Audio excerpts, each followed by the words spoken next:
جو پانیوں میں ہیں اللہ انہیں بھی رزق دیتے ہیں۔ جب سب کو رزق اللہ دے رہے ہیں تو پھر اللہ کی نافرمانی کیوں؟ دیکھو، جھوٹ بولتا ہے آدمی، دھوکہ کرتا ہے، فراڈ کرتا ہے، ظلم کرتا ہے، دوسرے کا حق مارتا ہے، کسی کے ساتھ زیادتی کرتا ہے، جھوٹی قسم کھاتا ہے، کوئی نہ کوئی اس کا مقصد تو ہوتا ہے۔ اور اگر ہم غور کریں ان ساری چیزوں کے پیچھے، ظلم کے پیچھے، جھوٹ کے پیچھے، دھوکے کے پیچھے، زیادتی کے پیچھے، تو پیٹ نظر آئے گا۔ ان سب کے پیچھے پیٹ ہے کہ پیٹ کے چکر میں انسان جو ہے دوسرے پر ظلم بھی کرتا ہے، دوسرے کے ساتھ دھوکہ بھی کرتا ہے، اور دوسرے کو پریشان بھی کرتا ہے، جھوٹی قسمیں بھی کھاتا ہے، اور بددیانتی بھی کرتا ہے، خیانت بھی کرتا ہے، قطع تعلقی بھی کرتا ہے۔ یہ سارے معاملات کس لیے کرتا ہے؟ پیٹ کے لیے، کہ کسی نہ کسی طریقے سے مجھے رزق اچھا مل جائے۔ اور رزق کس کے ہاتھ میں ہے؟ اللہ کے ہاتھ میں۔ اللہ کیا کہہ رہے ہیں؟ اللہ کہہ رہے ہیں کہ غور تو کرو کہ ہواؤں میں لاکھوں کروڑوں پرندے ہواؤں میں اڑتے پھر رہے ہیں، کیا انہوں نے اپنی پشت پر رزق کے غلے لادے ہوئے ہیں؟ انہوں نے اپنا اناج اپنی پشت پہ لادا ہوا ہے؟ نہیں، اللہ یرزقھا، اللہ انہیں رزق دیتے ہیں۔ شام کو اپنے گھونسلوں میں پیٹ بھر کر کے آتے ہیں، صبح اللہ کے بھروسے پر خالی پیٹ نکلتے ہیں اور شام کو آتے ہیں، اللہ ان کو پیٹ رزق دے دیتے ہیں۔ تو اللہ فرماتے ہیں کہ جو اللہ انہیں رزق دیتے ہیں وَإِيَّاكُمْ، تمہیں بھی وہی رزق دیتے ہیں۔ جب رزق ہمارا اللہ کے ذمہ ہے، اللہ نے ہمارا رزق طے کر دیا، تو پھر اللہ کی نافرمانی کیوں؟ پھر اللہ کا حکم کیوں توڑنا؟ پھر اللہ کے حکم کے خلاف کیوں کرنا؟ اور پھر اللہ کے حکم کے خلاف کر کے، اللہ کی نافرمانی کر کے ہم چاہیں ہم سکون کی زندگی گزاریں، کیسے گزاریں گے؟ سکون کہاں سے ملے گا؟ نہیں، یاد رکھیں ہر چیز کے خزانے اللہ کے پاس ہیں۔ ہم اللہ کی نافرمانی کریں گے تو اللہ تعالی ہماری زندگی کو عذاب بنا دیں گے، ہماری زندگی کو تنگ کر دیں گے۔ اور اگر ہم اللہ تعالیٰ کی فرما برداری کریں گے، اللہ کے حکموں کو مانیں گے، تو پھر انشاءاللہ تعالی ہماری زندگی، دیکھو ایک بات یاد رکھو، آپ یہ نہ سمجھو کہ جو آدمی کروڑ کی گاڑی میں بیٹھا ہے وہ بڑا سکون میں ہے، یہ جو محل میں بیٹھا ہے، نہیں۔ سکون کس چیز کا نام ہے؟ سکون تو دل کی کیفیت کا نام ہے۔ ایک آدمی کو 10 ٹینشنیں ہیں، 10 پریشانیاں ہیں، آپ اس کو جہاں مرضی بٹھا دیں، اس کو تو پسینے ہی آئے جائیں گے۔ ہر وقت اس کا ذہن، آپ بات کچھ کریں وہ کچھ کے جواب دے گا۔ بھئی کیا ہوا؟ ارے یار میں بڑا پریشان ہوں۔ آپ تو کروڑ کی گاڑی میں بیٹھے ہیں، کہاں پر؟ ارے آگ لگاؤ کروڑ کی گاڑی کو۔ مجھ سے اندر سے پوچھو میں کتنا پریشان ہوں۔ آپ بنگلے میں بیٹھے؟ نہیں۔ پتہ چلا کہ بھئی بڑی گاڑی سے سکون نہیں، بڑے بنگلے سے سکون نہیں، بڑے کاروبار سے سکون نہیں۔ پھر سکون کس میں ہے؟ اللہ کے حکم میں سکون ہے۔ سکون اللہ کے حکم میں ہے۔ اور یہ سکون کہاں سے ملے گا؟ کیسے ملے گا؟ جب اللہ کی نافرمانی چھوڑ دیں گے۔ ایک بات یاد رکھیں، اور تجربے کی بات کہتا ہوں، تجربے کی بات نہیں کہہ رہا، اللہ کے نبی کی بات کہہ رہا ہوں۔ ایک آدمی 100 حج کر لے، گناہ نہیں چھوڑ رہا، میں قسم کھا کر کے کہتا ہوں سکون نہیں ہے اس کے پاس۔ میں اللہ کی قسم کھا کر کے کہتا ہوں، میں نہیں کہتا، حضور کا ارشاد ہے، 100 حج کر لے، اس سے زیادہ کیا ہوگا؟ ہر سال حج کو جا رہا ہے لیکن گناہ نہیں چھوڑ رہا، اللہ کی نافرمانی نہیں چھوڑ رہا، سکون نہیں ہے اس کے پاس، سکون نہیں ہے۔ اللہ کی مخالفت کر کے سکون حاصل کریں گے؟ کہاں سے حاصل کریں گے؟ نہیں.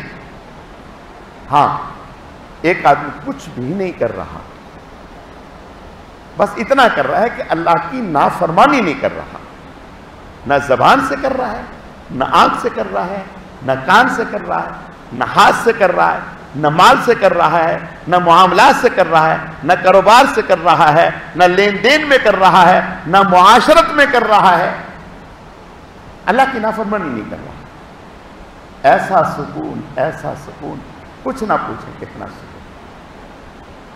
نہیں تو آپ تاریخ اٹھا کر کے دیں. حضرت عبداللہ ابن مبارک رحمۃ اللہ علیہ، علماء نے لکھا ہے کہ حضرت کے زمانے میں حضرت سے بڑا آدمی کوئی نہیں تھا. حضرت سے بڑا آدمی کوئی نہیں.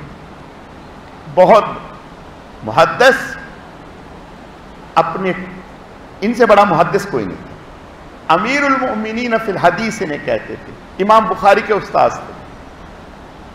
کسی جگہ جاتے تو لاکھوں انسان، لوگوں کو پتہ چل جائے کہ عبداللہ ابن مبارک آ رہے ہیں، لاکھوں انسان ان کی زیارت کو ٹوٹ پڑتے، لاکھوں انسان. تنہائی میں رہتے تھے، میل جول کم تھا. بعد میں تو کسی نے کہا کہ آپ کو وحشت نہیں ہوتی؟ آپ کو وحشت نہیں ہوتی؟ آپ اکیلے رہتے ہیں؟ کہا واہ واہ، کیسی وحشت؟ میں تو ہر وقت رسول اللہ کے ساتھ ہوتا ہوں. میں تو ہر وقت رسول اللہ کے ساتھ ہوتا ہوں. جو رسول اللہ کے ساتھ ہو اس کو وحشت ہوگی؟ یہ تو تمہاری سوچ ہے کہ مجھے وحشت نہیں. بہت اونچے لیول کے آدمی، ایک سال حج کو، ایک سال جہاد کو، ایک سال حج کو، ایک سال جہاد کو. اور اللہ پاک نے بہت اونچا مقام عطا کیا، بہت اونچا مقام عطا کیا. ایک دفعہ حج کو تشریف لے جا رہے، لوگ احباب بھی ساتھ ہیں. شام کے وقت دیکھا کہ قافلے والوں نے مری ہوئی مرغی کچرے میں ڈالی. یہ اتفاق سے باہر نکلے تو دیکھا کہ ایک خاتون پردے میں اس نے مری ہوئی مرغی اٹھائی اور لے کے جانی. یہ حیران ہوئے کہ یہ کیا کر رہی اور پردے میں ہے. خیر، یہ چپکے سے اس کے پیچھے ہو گئی. وہ خاتون گئی اور گھر میں جا کر کے اس نے بچیوں کو کہا کہ یہ لو اور اس کو تیار کرو اور کھاؤ. جب اس خاتون نے یہ کہا تو ان کے پاؤں تلے سے زمین نکل گئی. کہا، دروازہ بجایا، کہا کہ پتہ ہے کہ یہ حرام ہے، مردار ہے؟ کہا ہمیں پتہ ہے کہ یہ مردار ہے، حرام ہے. تو کہا پھر کیوں کھا رہے ہیں؟ کہا کہ یہ ہمارا معاملہ ہے، آپ کون ہیں؟ آپ چھوڑیں، آپ جائیں، آپ اس کیا لگے؟ کہا کہ نہیں، آپ بتائیں مسئلہ کیا ہے؟ کہا مسئلہ یہ ہے کہ میں بیوہ خاتون ہوں اور حضور کے خاندان سے میرا تعلق ہے، سید خاندان سے میرا تعلق ہے، میری بچیاں ہیں، جوان ہیں، کوئی ہمارا کمانے والا نہیں ہے. آج کئی دن سے فاقے میں ہیں. جب دیکھا کہ اب ہمارے لیے جان بچانا مشکل ہے تو بے قرار ہو کر کے یہ اٹھایا ہے. حضرت نے فرمایا رو پڑے. فرمایا ٹھہرو ابھی نہ اس کو. گئے اپنا سارا حج کا خرچہ لا کے ان کے حوالے کیا اور زادرہ ان کے حوالے کیا اپنا سارا، اور کہا کہ یہ لو. اور ساتھیوں سے کہا آپ جاؤ، میں نہیں حج کو جا رہا. میں نے کہا یہ کیا کہہ رہے ہیں، یہ کیا کہہ رہے ہیں؟ آپ ہمارے ساتھ اچھے خاصے آئے ہیں، یہاں آ کر کے آپ نے کہا میں نہیں جا رہا. کیا ہوا؟ کہا بس نہیں، اللہ نے زندگی رکھی، آئندہ سال صحیح، آپ جائیں.